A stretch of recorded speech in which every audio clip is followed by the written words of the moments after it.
కల్తీ కల్లు మృతుల కుటుంబాలకు 20 లక్షల పరిహారం అందించాలని కూకట్పల్లి ఎమ్మెల్యే మాధవరం కృష్ణారావు డిమాండ్ చేశారు. బాధితులకు న్యాయం చేయకపోతే వారి కుటుంబాలతో కలిసి ప్రభుత్వ వైఖరిని ఎండగట్టే కార్యక్రమాలు చేపడతామని హెచ్చరించారు.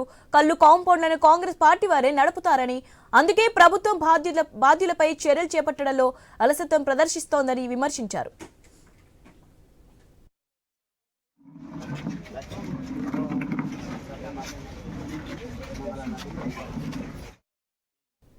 ఎక్సైజ్ శాఖ నిర్లక్ష్యం వల్లే కల్తీ కల్లు ఘటన జరిగిందని, బాధ్యులను కఠినంగా శిక్షించాలని ఎమ్మెల్యే కృష్ణారావు డిమాండ్ చేశారు. కల్తీ కల్లు కాంపౌండ్లను సీజ్ చేశామని అధికారులు చెప్తున్న మాట అబద్ధమని అన్నారు. ఇద్దరు మంత్రులు ఆసుపత్రికి వెళ్లి బాధితులను పరామర్శించారు తప్ప వారికి అండగా నిలవలేదని తప్పుపట్టారు. బాధితులను నిమ్స్ ఆసుపత్రిలో చేర్చకపోవడం వల్ల వారిని అటు ఇటు తిప్పడంతో చనిపోయారని ఎమ్మెల్యే కృష్ణారావు మండిపడ్డారు. ఐదర్ నగర్, సర్దార్ పటేల్ నగర్ లో ఉన్నటువంటి పల్లకప్పులు పెద్దెత్తుగా మందు పదార్థాలను కలిపి ప్రజలను ప్రాణాలతో చెలగాటమాడినటువంటి వాళ్ళందరినీ కూడా యాక్షన్ తీసుకోమని, అదేవిధంగా ఏ కల్కంపూలు అయితే సీల్ చేయమని చెప్పి మేము ఫస్ట్ డే నాడే మేము డిమాండ్ చేశాం.